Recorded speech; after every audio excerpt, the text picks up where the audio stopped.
دوستو عزیز سامعین، گزشتہ 2 جمعۃ المبارک کے خطبات سے آپ حضرات کے سامنے جناب نبی کریم رؤوف الرحیم صلی اللہ علیہ وسلم کی احادیث مبارکہ کی روشنی میں ان مبارک اعمال کا تذکرہ چل رہا ہے جن کے کرنے پر اللہ رب العزت ایک ایمان والے کو جنت میں داخلہ عطا فرماتے ہیں۔ مولانا آواز بہت زیادہ ہے یار۔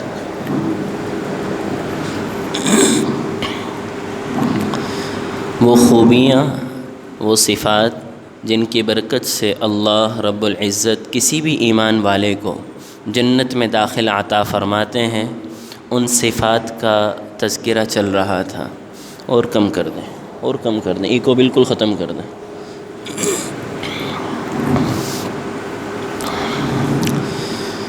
جناب نبی کریم رؤوف الرحیم صلی اللہ علیہ وسلم کی احادیث مبارکہ کی روشنی میں کچھ اعمال آپ حضرات کے گوش گزار کیے گئے۔ اسی سلسلے کو جاری رکھتے ہوئے آپ علیہ السلام کی مبارک حدیث آپ حضرات کے گوش گزار کی تھی کہ ایک صحابی نے عرض کیا، یا رسول اللہ، دنیا میں تو جب من چاہتا ہے، جب جی چاہتا ہے، ہم آپ کی زیارت کے لیے حاضر ہو جاتے ہیں، آپ کی صحبت ہمیں حاصل ہو جاتی ہے، آپ کی مجلسوں میں شرکت کی سعادت ہمیں حاصل ہو جاتی ہے۔ آخرت میں آپ تو پیغمبر ہیں، آپ تو خاتم النبیین ہیں، جنت میں آپ کا مقام کہاں ہوگا اور ہم کہاں ہوں گے؟ آخرت میں تو ہمیں آپ کی زیارت نصیب نہیں ہوگی۔ تو جناب نبی کریم رؤوف الرحیم صلی اللہ علیہ وسلم سے محبت، ان کی صحبت، ان کی مجالس کی شرکت کا شوق، اخبرنی بعملی یدخلنی اللہ بہ الجنہ، کوئی ایسا عمل مجھے بتا دیجئے کہ جس کی برکت سے جنت میں مجھے آپ کا قرب حاصل ہو جائے۔ تو آپ علیہ السلام نے فرمایا، علیک بکثرۃ السجود، کثرت سے سجدے کرنا، یعنی کثرت سے نماز کا اہتمام، سجدوں کا اہتمام۔ فإنک لا تسجد للہ سجدۃ الا رفعک اللہ بہا درجہ، جب بھی تو کوئی ایک سجدہ کرے گا اے میرے صحابی، ہر سجدہ تمہیں اللہ کے قریب کرے گا۔ یہ حدیث مبارکہ گزشتہ جمعۃ المبارک کے خطبے کے اخیر میں آپ حضرات کے گوش گزار کی تھی کہ ہر سجدہ انسان کو اللہ کے قریب کرے گا۔ اور یہ بھی عرض کیا گیا کہ سجدہ جب انسان کرتا ہے تو بظاہر اس کی پیشانی زمین پر، کسی صف میں، کسی مصلی کی جائے سجدہ پر زمین پر اس کی پیشانی لگی ہوتی ہے، لیکن حقیقت میں یہ سر اللہ کے قدموں میں رکھا ہوتا ہے، اور یہی وہ مبارک سر ہیں اور یہی وہ مبارک تن اور جسم ہے کہ روز محشر جب اللہ رب العزت اعلان فرمائیں گے اپنی پنڈلی کو ظاہر فرما کر کے، یوم یکشف عن ساق ویدعون الی السجود فلا یستطیعون، جو لوگ دنیا میں سجدے سے، اللہ کے سامنے جھکنے سے دور رہتے تھے، روز محشر انہیں سجدے کی توفیق نہیں ملے گی۔ اسی طرح وہ مبارک اعمال جن کو آپ صلی اللہ علیہ وسلم نے بطور جنت میں داخلے کے ذکر فرمایا ہے، ان میں ایک مبارک عمل یتیموں کی کفالت کرنا ہے۔ یتیم جس کے والد اس دنیا سے رخصت ہو گئے اور اس بچے کی عمر یہ ابھی نابالغ ہے، اور اگر بالغ ہو چکا تو اس کے بڑے بھائی اس کے خیال رکھنے میں، اس کی کفالت کرنے میں، اس کی ذمہ داریوں کو پورا نہیں کر پا رہے۔ حقیقی یتیم تو اسی کو کہا جاتا ہے جن کے والد اس دنیا سے رخصت ہو چکے اور یہ بچہ ابھی نابالغ ہے، یا اگر بالغ ہو چکا تو برسر روزگار نہیں، کما نہیں رہا، کمائی کا کوئی اسباب، کوئی سبب اس کے پاس موجود نہیں۔ ایسے یتیم بچے کی کفالت کرنا اس کو اپنے بچوں کی طرح اس کی ذمہ داریوں کو اپنے کندھے پر اس کا بار اٹھانا، اس کو عربی میں کفالت کہتے ہیں۔ آپ علیہ السلام نے فرمایا انا وکافل الیتیم ہاکذا، انا وکافل الیتیم ہاکذا، میں اور یتیم کی کفالت کرنے والا، یتیم کی ذمہ داریوں کو اپنے کندھوں پہ اٹھانے والا، ہم روز محشر ایسے ہوں گے۔ ایسے آپ علیہ السلام نے احادیث میں آپ صلی اللہ علیہ وسلم نے اپنی شہادت کی انگلی اور بڑی انگلی کو اٹھا کر کے فرمایا ہاکذا، ہم ایسے ہوں گے۔ تو محترم دوستو، جہاں میں اور آپ اپنے بچوں کے لیے مستقل بھاگ دوڑ کرتے ہیں، وہیں اپنے جان پہچان والے لوگوں میں، عزیز و اقارب میں، اور خاص کر وہ غربا حضرات کہ بچپن میں جن کے والد انتقال کر گئے، ان کو تلاش کر کے ان کی ذمہ داریوں کو اپنے کندھے پہ اٹھانا، کفالت، اور اسی طریقے سے ان کی ذمہ داری کو اٹھانا جس طریقے سے آدمی اپنے بچے کی ذمہ داری کو اٹھاتا ہے۔ شیطان بہت، اس کی چالیں بہت خطرناک ہیں، دھوکے میں دے دیتا ہے آدمی کو کہ اجی آپ تو اتنے یتیموں کی کفالت کر رہے، کسی علاقے میں، کسی بھی ایسے ادارے میں جہاں یتیم سٹوڈنٹس موجود ہیں، یتیم بچوں کی کفالت کی جاتی ہے، وہاں چند روپے دے کر کے اور یہ دھوکہ مل جاتا ہے کہ میں ان کی کفالت کر رہا ہوں۔ یہ کفالت نہیں ہو سکتی۔ یہ ممکن ہے کہ اس کی پاکٹ منی ہو، اس کا جیب خرچ اس کو دے دیا جائے۔ کفالت کا لفظ احادیث شریف میں ہے۔ کفالت اسے کہا جاتا ہے کہ اس کی تمام تر ذمہ داریوں کو اپنے کندھوں پہ اٹھانا، یہ کفالت ہے۔ ایک یتیم بچہ ہے، اس کی تمام تر ذمہ داری، اس کی صحت کے اعتبار سے، اس کے لباس کے اعتبار سے، اس کی تعلیم کے اعتبار سے، اس کی تمام تر ذمہ داریوں کو اپنے کندھے پہ اٹھانا۔ تو میں اور آپ، ایسے اب ادارے بھی موجود ہیں، بہت سے ادارے جہاں یتیم بچے موجود ہوتے ہیں، بہت سے تعلیمی ادارے ایسے ہوتے ہیں جہاں پر یتیم سٹوڈنٹس موجود ہوتے ہیں۔ وہاں پر جا کر کے یتیم بچوں کی جانچ پڑتال کر کے ان کی مکمل ذمہ داری، مکمل خرچے اپنے ذمے لینا۔ لازمی نہیں کہ آدمی 10 یتیموں کی کفالت کرے۔ آپ ایک یتیم کو لیجئے، 2 یتیم کو، 3 یتیموں کو، لیکن ان کی مکمل ذمہ داریوں کو اپنے ذمے لینا، کفالت۔ انا وکافل الیتیم، کیونکہ کفالت اسے کہتے ہیں کہ کسی کی ہر طرح کی ضرورت کو آپ اپنے ذمے لے لیں۔ فرمایا کہ یتیم کی کفالت کرنے والا اور میں روز محشر ایسے ساتھ ہوں گے۔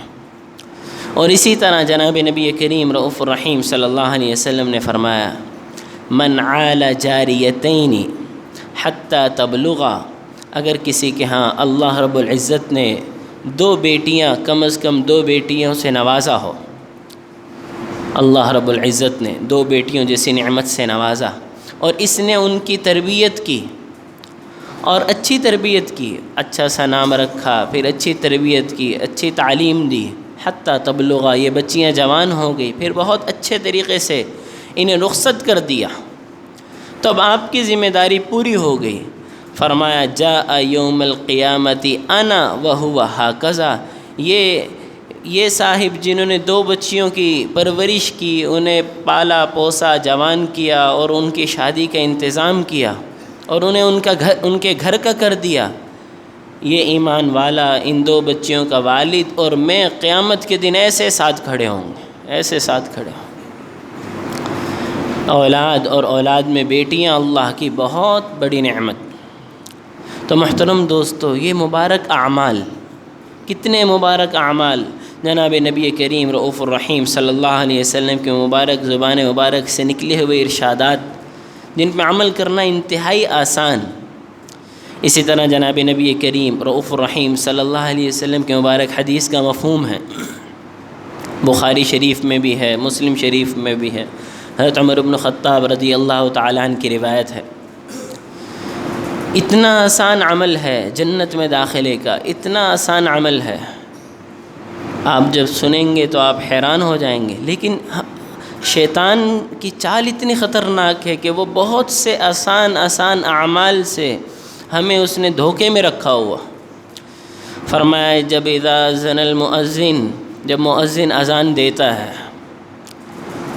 اور مؤذن کہے اللہ اکبر تو سننے والا ایمان والا بھی کہے اللہ اکبر۔ مؤذن نے کہا اشہد ان لا الہ الا اللہ تو سننے والے نے کہا اشہد ان لا الہ الا اللہ۔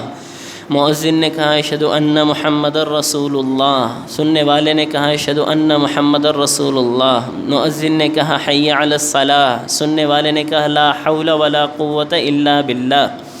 مؤذن نے کہا حی علی الفلاح، سننے والے نے کہا لا حول ولا قوۃ الا باللہ۔ اس کو بھی سمجھنا چاہیے، حی علی الصلاۃ میں مؤذن گویا کہ اللہ کی طرف سے اعلان کرتا ہے کہ نماز کے لیے تشریف لائیے، حی علی الصلاۃ نماز کے لیے تشریف لائیے، حی علی الفلاح کامیابی کے لیے تشریف لائیے، دنیا و آخرت کی کامیابی کے لیے تشریف لائیے۔ تو سننے والا بہت شوق سے کہتا ہے لا حول ولا قوۃ الا باللہ، اس نماز کی طرف قدم جو اٹھیں گے، اس کامیابی کی طرف جو آئے گا، یہ تو اللہ ہی کی توفیق سے ہے، اس میں میرا کوئی کمال نہیں۔ لا حول کہتے ہیں آپ کسی نہ کسی کام میں مصروف ہوں گے، جب مؤذن کی آواز آپ کے کان میں پڑی حی علی الصلاۃ نماز کے لیے تشریف لائیے، تو آپ کسی نہ کسی کام میں مصروف ہوگا آدمی، یا آرام کر رہا یا کام کر رہا، کسی نہ کسی کام، تو اب اس کام سے نکلنا یہ بھی اللہ کی توفیق سے ہوگا۔ ولا قوت، اور مسجد کی طرف قدم اٹھانے کی قوت یہ بھی اللہ کی توفیق سے ہے۔ جس کام میں مگن ہے اس سے نکلنا لا حول، اس سے نکلنے کی بھی جو قوت ہے وہ بھی اللہ رب العزت کی توفیق سے۔ ولا قوت، اور جس کام کے لیے اب جانا ہے مساجد کے لیے قدم کا اٹھنا، الا باللہ یہ تو اللہ کی توفیق سے۔ جب آدمی کو دعاؤں کے مفہوم سمجھ میں آتے ہیں، جب دعاؤں کا ترجمہ آتا ہے، تو ان دعاؤں کو پڑھتے ہوئے اسے لذت محسوس ہوتی ہے کہ آدمی کو علم ہو کہ آدمی کسی کام میں لگا ہوا، کسی بھی مصروفیت میں، اب وہ کہہ رہا لا حول کہ اس کام سے جو مجھے نکلنا ہے یہ تو اللہ ہی کی توفیق سے ہوگا۔ ولا قوت، اب جو مؤذن بلا رہا اس کے لیے جو مجھے قدم اٹھانا ہے، اس کی ہمت یہ بھی اللہ ہی کی توفیق سے قوت اور ہمت ملے گی، الا باللہ اللہ ہی کی توفیق سے۔ تو مؤذن نے کہا حی علی الصلاۃ، تو آپ نے فرمایا لا حول ولا قوت الا باللہ۔ مؤذن نے ادا کی اللہ اکبر، سننے والے نے کہہ دیا اللہ اکبر۔ مؤذن نے کہا لا الہ الا اللہ، سننے والے نے بھی کہہ دیا لا الہ الا اللہ، مقبلاً توجہ کے ساتھ۔ بس آخر میں یہ آپ صلی اللہ علیہ وسلم نے اضافہ فرمایا کہ جیسے جیسے مؤذن کہہ رہا ویسے ویسے آپ وہ کلمات ادا کر رہے، یعنی اذان کے کلمات کا جواب دے رہے، مقبلاً بقلبہ، دل بھی توجہ، دل کی توجہ بھی اللہ کی طرف ہے۔ دخل الجنہ، یہ آدمی ضرور جنت میں داخل ہوگا۔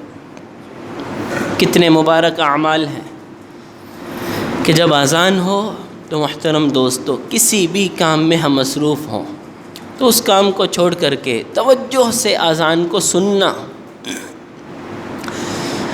توجہ سے اذان کو سننا۔ کلمات اذان کتنے مبارک کلمات، اللہ کی بڑائی، اللہ کی عظمت، اللہ کی وحدانیت کی شہادت، جناب رسول اللہ صلی اللہ علیہ وسلم کی رسالت کی گواہی، نماز کی طرف دعوت، کامیابی کی طرف دعوت، پھر اللہ کی بڑائی، پھر اخیر میں لا الہ الا اللہ کہہ کر اللہ کی وحدانیت اور توحید کا اقرار۔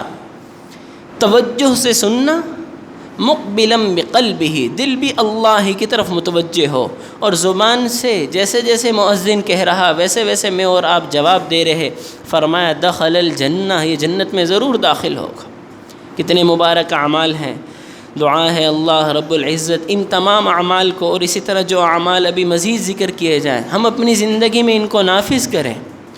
اسی طرح جناب نبی کریم رؤوف الرحیم صلی اللہ علیہ وسلم کی مبارک حدیث ہے، الا اخبرکم باہل الجنہ، میں جنت والوں کے بارے میں تمہیں نہ بتاؤں؟ صحابہ نے عرض کیا بلا یا رسول اللہ، تو پھر آپ علیہ السلام نے فرمایا النبی فی الجنہ، نبی بھی جنتی ہے، الصدیق فی الجنہ، سچ بولنے والا جنتی ہے، الشہید فی الجنہ، اللہ کے راہ میں شہید ہونے والا جنتی ہے، المولود فی الجنہ، وہ بچہ جو بچپنے میں فوت ہو گیا، بالغ ہونے سے پہلے میچور ہونے سے پہلے فوت ہو گیا، یہ بچہ بھی جنتی ہے۔ اور اخیر میں بہت اہم پیغام ہے جو میرے اور آپ کے لیے پیغام ہے، رجل یزور اخاہ فی ناحیۃ المصر لا یزورہ الا للہ، کوئی ایمان والا کسی دوسرے ایمان والے سے ملاقات کے لیے جاتا ہے اور اس ملاقات کا مقصد صرف اللہ کو راضی کرنا ہے اور کوئی غرض نہیں، فرمایا یہ بھی جنتی ہے۔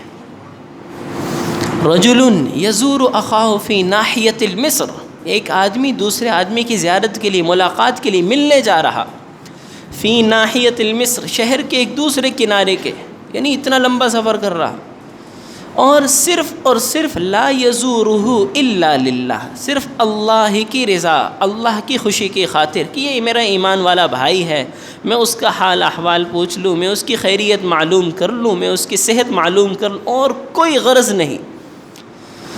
تو صرف ملاقات کرنے، کسی ایمان والے سے ملاقات کے لیے جانے والا، فرمایا جس طرح 4 چیزیں ذکر فرمائی تھی آپ علیہ السلام نے، النبی فی الجنہ، الصدیق فی الجنہ، الشہید فی الجنہ، المولود، مولود یعنی جو بچپن میں جو بچہ فوت ہو چکا، المولود فی الجنہ، تو جس طرح نبی جنتی، صدیق جنتی، شہید جنتی، بچپن میں فوت ہونے والا بچہ جنتی، اسی طرح یہ ایمان والا جو ایمان والے سے ملاقات کے لیے جاتا ہے صرف اللہ کی خوشی میں، یہ بھی جنتی ہے۔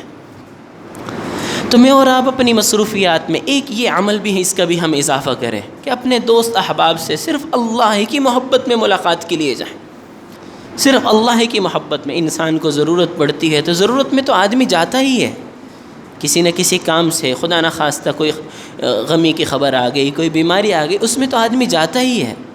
لیکن ویسے ہی آدمی کسی اپنے دوست سے، کسی ایمان والے مسلمان بھائی کے پاس صرف اس لیے جائے کہ بھئی آپ ایمان والے میرے ساتھی ہیں، اللہ نے ایمان والوں سے ملاقات کو پسند فرمایا ہے، اور کوئی مقصد نہیں۔ اب اچنبھے کی بات یہ ہے کہ اگر کوئی بلا وجہ ملنے آ جائے تو اب چونکہ یہ معاملہ اس قدر یہ چیز اتنی عجیب ہو گئی ہے کہ کوئی آ جائے گھر میں تو پوچھا جاتا ہے بھئی خیریت سے آئے ہو، کوئی کام تھا؟ تو کام ہی کے لیے ملاقات نہیں ہوتی، ویسے بھی ملاقات کرنا اسلامی تعلیمات میں شامل ہے۔ تو میں اور آپ اپنے مصروفیات میں ایک یہ مصروفیت بھی شامل کریں کہ ایمان والے دوست احباب سے صرف اللہ کی خوشی کی خاطر ملاقات کریں۔ اسی طرح خواتین سے متعلق بھی بہت سی احادیث مبارکہ میں خواتین سے متعلق کچھ اعمال ذکر کیے گئے ہیں کہ جن اعمال پر خواتین کو اللہ رب العزت جنت کا پروانہ عطا فرماتے ہیں۔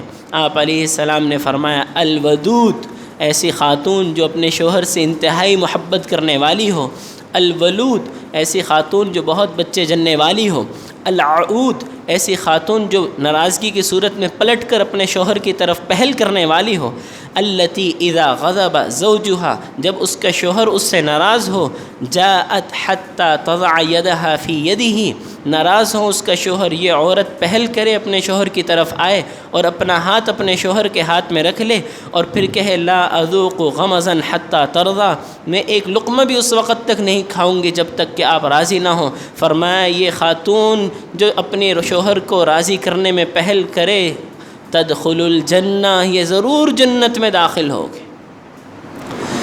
محترم دوستو، احادیث مبارکہ میں اچھے اخلاق پر بہت زور دیا، یہ تو خواتین میں حضور علیہ السلام بیان فرما رہے تو ان سے ذکر کیا، اور جب آپ صلی اللہ علیہ وسلم صحابہ کرام کے مجمع، خصوصاً مرد حضرات کے مجمع میں جب بیان فرماتے تو آپ علیہ السلام نے فرمایا کہ کثرت سے انسان کو جنت میں داخل کرنے والی چیز احاسنکم اخلاقا، جس کے اخلاق سب سے اچھے ہوں، اور پھر فرمایا خیارکم خیارکم لنسائکم، تم میں سب سے بہتر اخلاق والا وہ ہے جس کے اخلاق اپنے گھر والوں سے اچھے ہوں۔ مردوں کے لیے بھی تعلیمات ہیں، اگر خواتین کے لیے تعلیمات ہیں کہ شوہر ناراض ہو تو ان کی طرف پہل کریں ان کو راضی کرنے میں، تو مردوں کے لیے بھی تعلیمات ہیں کہ جنت میں داخل کرنے والے اعمال میں سب سے اہم ترین عمل انسان کا اچھا اخلاق ہے، اور پھر فرمایا سب سے اچھا اخلاق خیارکم، باہر تو انسان بہت اچھا رویہ اپناتا ہے، دوستوں میں، دوست احباب میں، باہر اٹھنے بیٹھنے میں، فرمایا خیارکم خیارکم لنسائکم، تم میں سب سے اچھے اخلاق والا وہ ہے جس کے اپنے گھر میں خواتین کے ساتھ اچھا سلوک ہو۔ گھر میں ماں کے ساتھ، بہن کے ساتھ، خصوصاً اہلیہ، زوجہ، بیوی کے ساتھ اچھے اخلاق اپنانے والا۔ اور فرمایا کہ بیوی اگر اس سے کوئی چیز تمہیں بری لگ جائے، کوئی خلاف مزاج، آپ کے مزاج کے خلاف اس نے کوئی کام کر لیا، تو اس میں کوئی خوبی بھی ہوگی۔ جب وہ کوئی غلطی کر لے تو اس کی کسی خوبی کو سوچ کر کے اسے معاف کر دو۔ اور اگر آدمی اسے سیدھا کرنے پہ آ جائے کہ میں اس کو اصلاح کروں گا، اس کو سیدھا کروں گا، فرمایا ٹیڑھی پسلی سے پیدا ہوئی، سیدھا تو نہیں کر سکے گا، لیکن ٹوٹ جائے گا، رشتہ ٹوٹ جائے گا۔ تو بہترین اخلاق والا وہ ہے جس کے اخلاق اپنے بچوں کے ساتھ، اپنی گھر والی کے ساتھ بہترین اخلاق ہو۔ باہر تو آدمی کا اخلاق اور اس کا رویہ نرم ہوتا ہی ہے۔ اسی طرح مبارک اعمال جن کی برکت سے اللہ رب العزت جنت میں داخل عطا فرماتے ہیں۔ ایک صحابی نے عرض کیا رسول اللہ متی الساعہ، قیامت کب آئے گی؟ آپ علیہ السلام نے فرمایا ما اعددت للساعہ، تو نے قیامت کی کیا تیاری کی ہے؟ آپ فرمائیے آپ نے قیامت کے لیے کیا تیار کر رکھا ہے؟ تو انہوں نے عرض کیا یا رسول اللہ حب اللہ ورسولہ، حب اللہ ورسولہ، حب اللہ ورسولہ، کچھ بھی تیار نہیں ہے سوائے اللہ اور اللہ کے رسول کی محبت کے۔ اللہ اور اللہ کے رسول کی محبت یہ میں نے تیار کر کے رکھی۔ تو آپ علیہ السلام نے فرمایا فَإِنَّكَ مَعَ مَنْ أَحْبَبْتَ، جس سے تمہیں محبت ہے تم قیامت میں انہی کے ساتھ ہوگے۔ تو محترم دوستو، میں اور آپ اپنے اندر اللہ نے ویسے بھی ہر ایمان والے میں حضور علیہ السلام سے محبت رکھی ہے۔ اس محبت کا کبھی کبھی مراقبہ کیجیے۔ محبت تو ہے لیکن مراقبہ یہ ہے کہ کبھی تنہائی میں بیٹھ کر کے آدمی یہ سوچے کہ مجھے حضور علیہ السلام سے کتنی محبت ہے، حضور علیہ السلام کے جو ارشادات مجھ تک پہنچتے ہیں میں اس پر کتنا عمل کرتا ہوں، اللہ کے رسول اور اللہ کی ذات سے مجھے کس قدر محبت ہے۔ کیا ایسا کبھی ہوا ہے کہ ایک طرف میری خواہش، میری ضرورت، میرے گھر والوں کی خواہش، میرے رشتہ داروں کی خوشی ہو، اور دوسری طرف اللہ اور اللہ کے رسول صلی اللہ علیہ وسلم کا حکم ہو، تو اللہ کے حکم کو پورا کرنے کے لیے میں نے اپنی خواہش کو توڑ دیا؟ پھر تو اللہ کی محبت ہے، اللہ کے رسول کی محبت ہے۔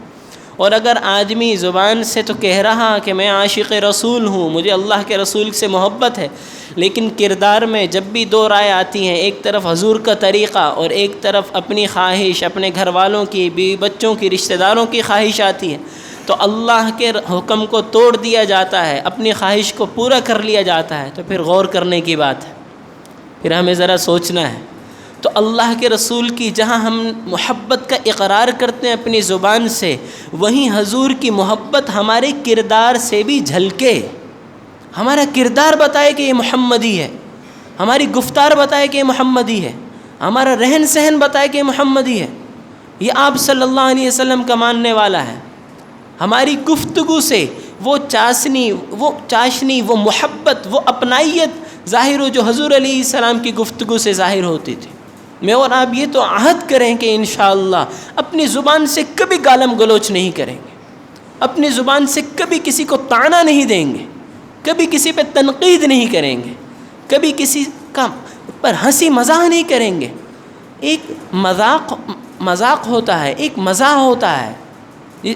ہم کبھی کسی کو بھری مجلس میں اس کو ذلیل نہیں کریں گے۔ لیس المؤمن بالطعان ولا باللعان، مسلمان کسی پہ طعنہ نہیں دیتا، کسی پہ تنقید نہیں کرتا، کسی پہ لعن طعن نہیں کرتا۔ تو آپ علیہ السلام سے محبت یہ بھی جنت میں داخلے کے اسباب میں ایک اہم ترین سبب ہے۔ احادیث شریف میں ہے اذا کان یوم القیامہ، جب قیامت کا دن ہوگا تو وہ لوگ جو دنیا میں جو قبروں میں ہوں گے، اور ایک بہت بڑی تعداد ایسی بھی ہوگی جب قیامت میں سور پھونکا جائے گا تو جو اس وقت زندہ ہوں گے اس سور کی آواز سن کر، ایک آواز ہوگی جس کی چیخ سن کر کے جو زمین پر زندہ ہوں گے وہ فوت ہو جائیں گے، کلیجے پھٹ جائیں گے، اور وہ لوگ پھر دوبارہ سور پھونکا جائے گا تو وہ لوگ جو قبروں میں ہوں گے اور جو پہلے والی آواز سن کر کے جو فوت ہو گئے تھے یہ سب اب اٹھ کھڑے ہوں گے اور میدان حشر کی طرف چلنے لگ جائیں گے۔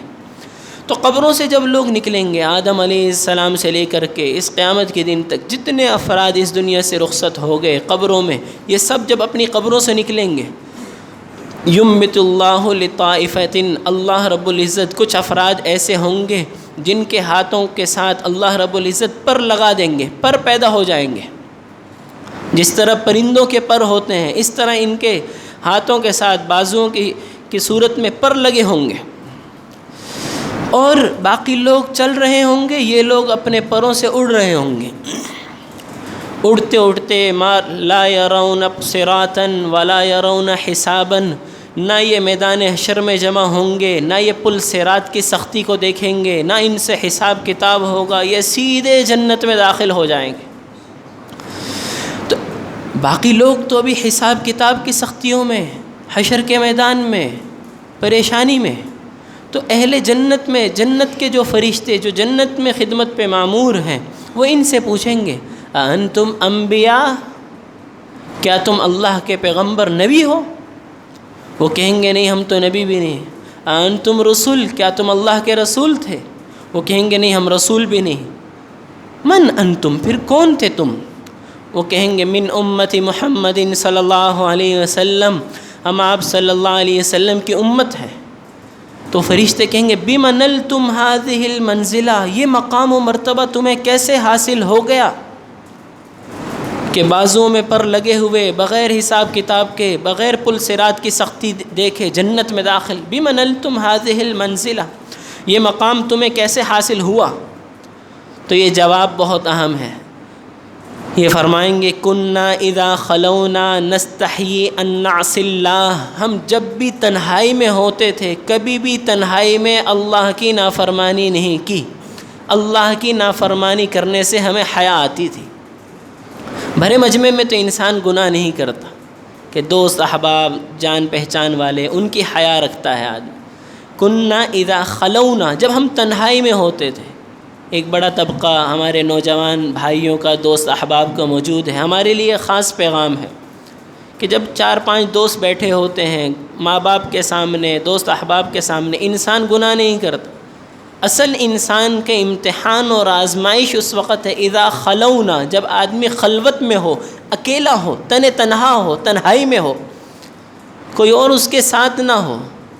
نستحیی ان نعصی اللہ، تو جس طرح ہم چند دوستوں کے درمیان دوستوں کی حیا رکھتے ہوئے، ان کی لاج رکھتے ہوئے ہم گناہ کی طرف نہیں بڑھتے، تنہائی میں اللہ سے حیا کیجئے۔ اللہ کی حیا، اللہ کی لاج اور اللہ کی محبت اور اللہ کے خوف کی وجہ سے ہم تنہائی میں گناہ سے دور رہیں۔ اور دوسرا جواب وَكُنَّا نَرْضَىٰ بِالْقَلِيلِ مِنَ الرِّزْقِ، جتنی اللہ نے ہمیں روزی دے دی، چاہے وہ تھوڑی ہی کیوں نہ تھی، ہم اس پر راضی ہو جاتے تھے۔ جتنی روزی اللہ نے دے دی، نرضا، اس پہ راضی ہو گئے۔ جتنی محترم دوستو، احادیث مبارکہ میں یہ پیغام موجود ہے، ہمیشہ اپنے سے کم کو دیکھا جائے۔ ایک صاحب کرائے کے مکان میں رہ رہا، وہ ان کو مت دیکھیے کہ جن کا اپنا گھر ہے، ان کو دیکھیے جن کے پاس کرائے کا مکان بھی نہیں، جھونپڑیوں میں رہ رہے۔ جھونپڑی والا اس کو دیکھے جس کے پاس جھونپڑا بھی موجود نہیں۔ اس وقت صرف آج کل کے دنوں میں سینکڑوں نہیں، ہزاروں ایمان والے، آپ جانتے ہیں بلوچستان میں سیلاب کی شکل میں ان کا گھر بالکل اجڑ چکا ہے، ٹیلوں پہ موجود ہیں، بچے جانور وہ سیلاب میں بہہ چکے ہیں، انتہائی پریشان۔ کتنا اللہ کا کرم ہے کہ اللہ نے ہمیں سایہ، چھت دے رکھی ہے۔ تو فرمایا اسی طرح ایک آدمی بائک پر ہے، وہ اپنے سے کم تر کو دیکھے کہ جو سائیکل پر ہے، سائیکل والا اس کو دیکھے جو پیدل ہے، پیادہ اس کو دیکھے جس کے پاؤں نہیں، لنگڑا لولا ہے۔ کتنی نعمتیں اللہ نے دی ہیں، تو کیا تم پیغمبر ہو کہ بغیر حساب کتاب کے جنت میں آ گئے؟ نہ پل صراط کی سختی دیکھی، نہ میدان حشر کی۔ نہیں، ہم پیغمبر نہیں ہیں، نحن من امتی محمد صلی اللہ علیہ وسلم، ہم آپ صلی اللہ علیہ وسلم کی امت میں سے ہیں۔ بما نلتم هذه المنزلہ، یہ مقام تمہیں کیسے مل گیا؟ فرمایا کننا اذا خلونا نستحیی ان نعصی اللہ، جب ہم اکیلے ہوتے تھے تنہائی میں تو اللہ کی نافرمانی کرنے سے ہمیں حیا آتی تھی۔ وَكُنَّا نَرْضَىٰ بِالْقَلِيلِ مِنَ الرِّزْقِ، اور جتنا اللہ نے ہمیں روزی سے نوازا، جتنی ہمیں روزی مل گئی، جتنا اللہ نے مال و دولت سے نوازا، وہ چاہے من القلیل تھوڑا ہی کیوں نہ ہو، نرضا، ہم اس پر راضی تھے۔ دعا فرمائے ارحم الراحمین ان مبارک صفات کو ہم میں اور ہماری نسلوں میں پیدا فرما دے۔ وآخر دعوانا ان الحمد للہ رب العالمین۔ اللہ۔